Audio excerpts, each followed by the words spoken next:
Hey guys, it's me, Saran, back with another video. So this video is going to be a book haul. I've never done a book haul video before. I've gotten lots of requests to do book haul videos, but I just have never done one before.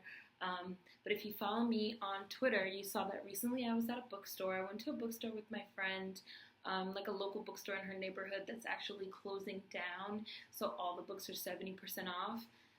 I might try to go back at least a couple more times before the bookstore totally closes. If it's not already closed, they don't have a set close date. It's just like when all the books are gone, which sucks though. I hate to see bookstores going out of business, but people don't read and everyone buys their books on Amazon, and Amazon's like a double-edged sword in that way. It's awesome that you can get like pretty much anything on Amazon, but well, that'll be another video, Amazon. But yeah, so I was at a bookstore and I was tweeting about how I was at this awesome bookstore and the books were 70% off, and I pretty much like live tweeted my whole visit. I was there for like 4 hours and people were like, oh, book haul, book haul, book haul, oh, I love to read and I'm always looking for new books, and like, can you do a book haul?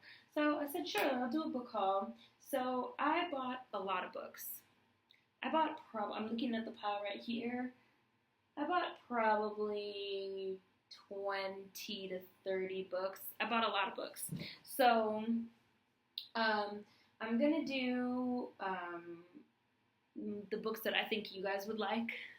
I'm not going to do all the books because I bought literally so many. So I'm going to do the books that I think you guys would like, the ones from Black authors or, stuff like that. So first book I'm going to do is I, Robot. Now, Isaac Asimov, I hope I'm pronouncing that right, is not a Black author. And I actually don't think that, I've never read I, Robot. I actually don't think that the main character in I, Robot is Black. But they made a movie version of I, Robot, and it's starring Will Smith as the main character. And I love the movie I, Robot because I'm one of those really paranoid people about technology. One of my favorite, like top 10 all-time favorite movies is Terminator 2 Judgment Day, which I saw at a really young age. I was probably too young to be watching it, and it really left an impression on me in terms of like technology.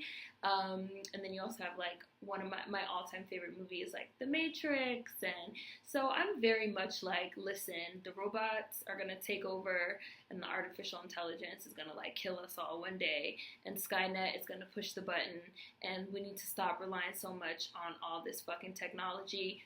I'm that person. So I love the movie I, Robot. So when I saw that they had the book, I was like, oh, I should buy the book and read the book. And on the cover of the book that they have out now, they have Will Smith. So I thought it was really awesome. I love that he's on the cover. Representation, right? Representation matters. So I bought I, Robot. I bought a bunch of other books by this author because I love speculative fiction. I love sci-fi. Like, I bought this one, Nemesis, and I bought some other books too, but I'm not going to get, like I said, I'm not going to show you those because I don't know if you guys will really like those. So, but this one I loved because it has Will Smith on the cover. So, I, Robot. I bought Shadow and Act by Ralph Ellison. And I think I also bought Invisible Man by Ralph Ellison. So I bought these two books. I don't want to like go too in depth on what the books are about because I don't want to ruin the books for you if you haven't read the books. Invisible Man is a really, really famous book. I'll read you the back of it. Invisible Man is the blazing story of a young Negro's experiences in the North and in the South. It is the odyssey of one man's search for his own identity. It is an epic of modern life. I don't think Shadow and Act has a blurb. I don't think Shadow and Act has a blurb. It doesn't. Let me look up a blurb so that I can read to you guys what the blurb is. So that I've read both these, so that I can read to you what it's about without, because I know I'll go too in depth and I'll just like tell you everything. So Shadow and Act is a collection of essays by Ralph Ellison published in 1964.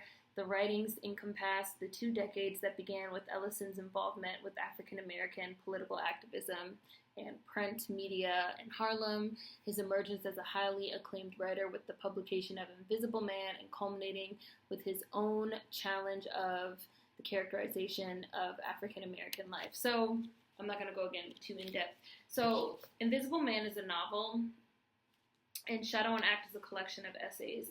So Ralph Ellison writes a lot about the Black experience in America, you know, the Black American experience, and especially what it is to be a Black man in America in his, you know, estimation and in his, you know, experiences. And so they had these books, and I didn't own either one. Like I said, I have read them, but I didn't own either one. So I was really excited to get these, and I would definitely recommend them. Again, Invisible Man is fiction, so if you're more into fiction and novels, which I read both fiction and nonfiction, but if you don't care too much for nonfiction, definitely pick up Invisible Man.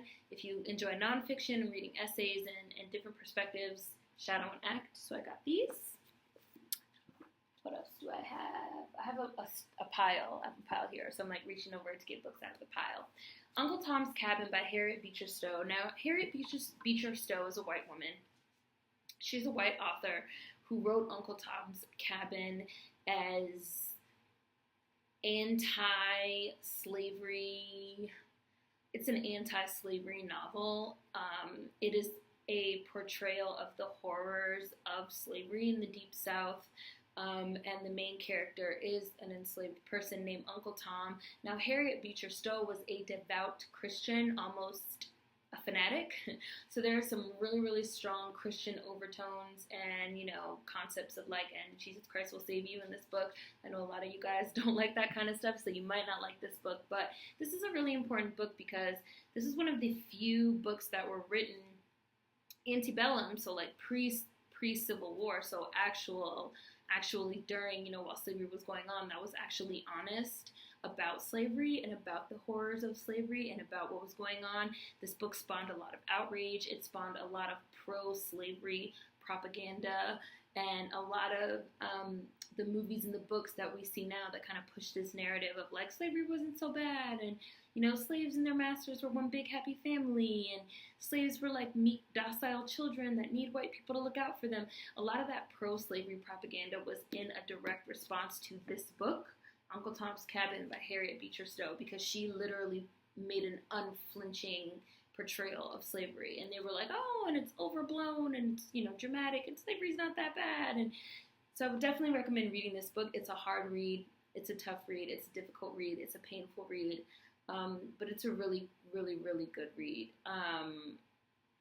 So Uncle Tom, Topsy, Sambo, Simon Legree, Little Eva, their names are American bywords, and all of them are characters in Harriet Beecher Stowe's remarkable novel of the pre-Civil War South.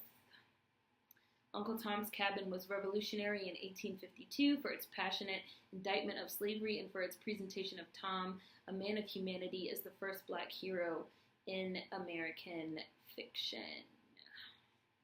So this is where we get the phrase Uncle Tom. As we use the term Uncle Tom now is a little bit different than the way he's portrayed in this book. But Sambo and all that stuff comes from this book. So I would definitely recommend reading this. So I picked this up. Even if you hate it, I would still recommend reading it just to have an idea of, you know, where, because again, so often we use these terms and this terminology and we don't even know where it came from. So I would definitely recommend that. Zora Neale Hurston, who I love, love, love. She's one of my favorite authors. She's a Black female author, a Black woman author, and I love her stuff. She's written both fiction as well as nonfiction. Their Eyes Were Watching God, which is a very, very, very famous book. I believe Their Eyes Were Watching God won the Pulitzer. Zora Neale Hurston was a novelist, folklorist, and anthropologist whose fictional and factual accounts of Black heritage are unparalleled. She is the author of Jonah's Gourdvine, Their Eyes Were Watching God, Tell My Horse, and Dust Tracks on a Road. A lot of these Black authors were also products of the Harlem Renaissance, and all of the amazing works, arts, and music, you know, literature that was coming out of Harlem at that time period by really exceptional Black artists. So Zora Neale Hurston was a part of that set. This is Mules and Men. I'll read you guys the blurb. For the student of cultural history, Mules and Men is a treasury of Black America's folklore as collected by a famous storyteller and anthropologist. Zora Neale Hurston, who grew up hearing the songs and sermons, sayings, and tall tales that have formed an oral history of the South since the time of slavery. So this is like I said, it's like nonfiction, but it's also fiction, but it's not necessarily fiction that was written by Zora Neale Hurston. Is a lot of, kind of like tall tales and folk tales and rituals, but Zora Neale Hurston has also included some of her own, again, like anthropological studies on Black people and on Black Americans and on our culture. So this is a really important read. I was very, very excited to see that they had it there.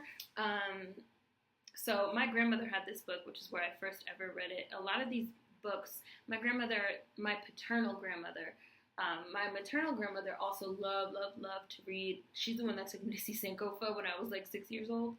She read a lot of nonfiction. She's very into nonfiction and we're gonna read about the war and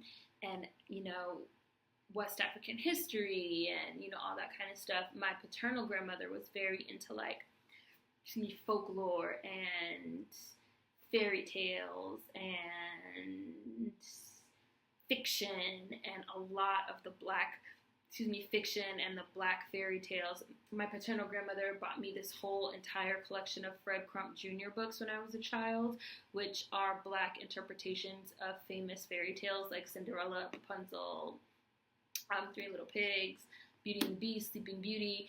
He does Black interpretations with all Black illustrations. My paternal grandmother bought me that whole entire series when I was young, and she had this book. She loves Zora Neale Hurston, so she's my introduction to this great book. Excuse me. So I saw this one, which I just picked up. Mostly Womenfolk and a Man or Two, a collection. I was really stopped by the cover. It's a beautiful cover. I haven't read this. I don't really know anything about this. But I just loved the cover, and I love this first page. They are sweet and angry and strong here. They are fallen here, buried here.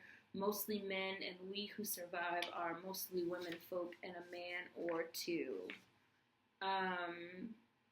So it's just about, again, the struggles of Black women, the love of Black women, the movement of Black women from birth through life until death. So Mignon Holland Anderson, her husband and son reside in Arlington, Virginia. She studied at Fisk, completed graduate work at Columbia University, and has been published in Black Books Bulletin, Black World, Freedom Ways. Oh, it's her publications. Yeah. I thought it looked amazing. I picked it up. I love the cover. So I have to read this. I haven't read it. I don't know much about it, but I thought it looked awesome. Mostly Womenfolk and Man or Two, a collection. Isn't this cover just dope? And this is the author. So, moving on. These books, my paternal grandmother had these. So my paternal grandmother, like I said, she loved fiction. She read a lot of mysteries, a lot of romance, a lot of dramas. And these books are mysteries. These three. So I saw this one first in the bookstore, and it just grabbed me, and it just sent me shooting back through time to my childhood. And I was just oh shit. My grandma had this book. I can really remember the cover of this book, and I can really remember reading this book by Valerie Wilson Wesley, who's a Black woman author who writes these mystery novels starring Tamara. I would say Tamara, but it might be Tamara. But I always say Tamara, but it might be Tamara. Hayle, who's a PI. She's a private inspector, a Black woman private inspector, and Tamara Hayle is the lead of this mystery series. So I think this is the first one. This one? No, this is not the first one. This one. A tough and savvy Newark cop turned PI, Tamara Hayle, is on a mission to raise her kid right in a mean town. Right. So this is the first one. When Death Comes Stealing. Tamara Hayle mystery. Yeah, this is the first one, When Death Comes Stealing. Loved these books when I was younger. Gonna reread them again. I had to buy them because it's just like, again, representation. Like, someone saw that I had posted these on Twitter and they were like, oh, like, please tell me like more about these books. I love mysteries and I'm always on the lookout for mysteries starring, you know, Black women protagonists. So Tamara Hayle Mysteries are a series of mystery books about a Black woman PI. So I bought When Death Comes Stealing, The Devil Riding, and Easier to Kill. And these aren't the only books that Valerie Wilson Wesley has written. Look, and they had more in the series. These were just the only ones that they had at the bookstore. So I bought these. Love this. Love to see this representation. And it's just always nice when you have like a really strong memory just like jar you and like grab you. And you're just like, oh, I have to have that. So speaking of that, another series that I picked up that took me right back to childhood was this series by Tamara Pierce, Circle of Magic. So I went through this like really severe witch phase that I'm kind of still in that I never really got out of. But when I was younger, I went through this like super witch phase. It's like everything magic, everything witches. Like I was just all about it. Any book that involved magic, I owned it. I dove face first. And I remember when I first picked up these, you guys remember like Scholastic, like book fairs, or those little like Scholastic magazines you would get in school that had all the different types of books. I used to like go through them in like circle, and then you like fill out the little form and you put your money in the flap and they send you the books. That was how I got these books. And I remember that what stood out to me was, so this was book one, Sandry's book, and this series, Circle of Magic, is about a group of mages, however you say that four of them, three girls and a boy, that they basically come from all different walks of life. One of them was like rich, a princess. One of them was like living on the street. It's like historical fiction, so it's like set like during medieval times, right? And they all come together in each of their own various books to form the Circle of Magic and form this collective. So the first book was Sandry's book. This is the cover. And he's a boy of color. And what I always liked about this series from the very first one that I received was that it featured protagonists of color. So this one was book two, Triss's book. This one had a red-haired girl. She was white, but she wore glasses. She had some disabilities. She had, obviously, air power, and all of their powers related to nature and the elements. And book three was Deja's book, and she was a little Black girl. So, of course, this was my favorite one. This is my favorite one, and she had this metalworking power that was fucking awesome and sickening. Like, she could, like, control metal and fire and, like, create things and build things. And so this was her book, Deja's book. And they actually put a Black girl on the cover because there's a whole bunch of controversy around, like, having books that star, like, Black protagonists, but they put, like, this ambiguous looking person on the cover, or they don't put a person on the cover at all. And these ones that I bought, so some of them have been re-released with alternate covers now, which they had the ones with the alternate covers. I didn't want those. I wanted these. I wanted these covers that I had when I was a child. So love this. And then this was the last one, which had a Black girl and a Black boy. Briar's book. And Briar is a plant mage. She has like plant magic. And it's funny because, so when I was younger, a lot of my favorite books and TV shows and movies involved Black girls, involved protagonists of color, involved women protagonists, women of color. I was very into like Charmed and Xena and Buffy, which were like all led by women. I was very into like these type of books that had these Black women leads. And when you're younger, you don't really think too much about like, well, why do I like these so much? why do these types of like media stand out to me so much? And then you get older and you realize like, oh, it's because it was that representation. Like I felt that representation. I felt, even just subconsciously on a subconscious level, like, wow, I see myself reflected in this media and I can relate to it. And so it just becomes your favorite, like your favorite things.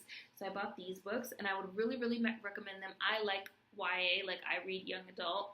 I know some people feel like, oh, like they're too good, too like snooty and stuck up to read young adult, which like, okay, great for you, but like I read young adult still. So if you read young adult, I would highly recommend these books. They're super, super interesting. Or if you're like looking for a book series for like kids that love to read, they're appropriate for kids. They're age appropriate for like 10, 11-year-olds. I definitely recommend these books by Tamara Pierce, Circle of Magic. So love these books. I bought Brothers and Sisters, another book that I probably shouldn't have been reading that I got off my grandma's shelf. This is how I was introduced to Jerome, Dickey, Lynn Harris, all types of romance novels and drama fiction and just all fiction about like grown-up relationships and sex and all type of stuff that I probably shouldn't have been reading, but it was up on my grandma's bookshelf. And like I said, my grandmother loves to read. She has like all these bookshelves filled with books, and the books are all either by Black authors. I would say that they're all Black authors, and if they're not Black authors, then they have Black leads and like Black people on the cover. Every book I picked up from my grandma's bookshelf, be it a mystery, a drama, a romance, like just any type of fiction, she only read like Black authors. I mean, and there's a lot out there. There really is. It doesn't seem like it, but there really are. So this is B.B. Moore Campbell, Brothers and Sisters. She also wrote Your Blues Ain't Like Mine, which I've also read and was awesome. So this one is set in LA. Most of B.B. Moore Campbell's books are set in LA and feature Black people in LA. A lot of buppies, like Black urban professionals, well-to-do, upper class to upper middle class, just the type of books and movies that you see about white people all the time. B.B. Moore Campbell writes that same exact type of stuff about Black people. So if you like that kind of stuff, you would love B.B. Moore Campbell. I'll just read you, the back. After making her mark with Your Blues Ain't Like Mine, B.B. Moore Campbell returns with a new novel set in L.A. It's the story of Esther Jackson, a bank manager who's worked hard all her life for success and respect and wonders if she'll ever achieve her dreams, and her friend Mallory Post, a white co-worker who seems to live in a completely different and unreachable world sometimes. So this book was specifically about race relations between these two friends, and again, this is a book that I can remember reading as a kid and really, really enjoying, and it being one of my favorites. And I can look back as an adult now and again see why I probably latched onto a book like this, because it was discussing concepts that you don't really see discussed that often. Brothers and Sisters, B.B. Moore Campbell, great book. Getting to the end, I told you guys I bought lots of books. So, The Souls of Black Folk by W.E.B. Du Bois. Now, I have my own personal issues with W.E.B. Du Bois and the Talented 10 theory and a lot of these ideas that he has. He's very into the respectability politics, and he's the type of person that will make a joke that there's a difference between niggas and Black people, But W.E.B. Du Bois did do some great work. He was a great writer. He had a lot of really great, amazing, eloquent theories on race, and a lot of what he discusses in this book, The Souls of Black Folks, I think that everyone should read and think about. So I'm going to read you guys the blurb. The problem of the 20th century is the problem of the color line. Thus speaks W.E.B. Du Bois in The Souls of Black Folk, one of the most prophetic and influential works in American literature. In this eloquent collection of essays, first published in 1903, Du Bois dares as no one had before to describe the magnitude of American racism and demand an end to it. He draws on his own life for illustration, from his early experiences teaching in the hills of Tennessee to his historic break with the conciliatory position of Booker T. Washington, who's another, great mind, great Black thinker. who looked at things a little bit differently, because guess what? Black people are not a monolith, and we are all entitled to our own different ideas and opinions and ways on how we think, the revolution should work moving forward. So, Souls of Black Folk, I bought this. Amazing book. I definitely recommend this. I've read it before. I bought Lorraine Hansberry's 2 of her plays, Black woman author, Black American female author, A Raisin in the Sun, which is a very, very, very famous play about a Black American family. And then this one had another play that I have not read, The Sign in Sidney Brustein's Window, which I have not read and I haven't seen, but this was the same price as just A Raisin in the Sun on its own. So I was like, well, I might as well get the one that has the 2 plays, especially since I've never read this play. So Lorraine Hansberry touched on the taproots of American Negro life as never before in A Raisin in the Sun, which won the New York Drama Critics Circle Award for the 1958-59 season. Miss Hansberry's next and last play, The Sign in Sidney Brustein's Window, opened to mixed critical reviews, but it triumphed to become a legend because the public loved it and fought for it. These 2 plays, reprinted here in full, comprise the complete work of a unique... Oh, so she only wrote 2 plays, and these are her 2 plays. Nice. Nice. If you haven't seen A Raisin in the Sun, I don't want to spoil it, so read it, or go see it. You can find it on YouTube, watch it. And the last book that I bought, Black Women Writers, 1950 to 1980, a critical evaluation edited by Mari Evans.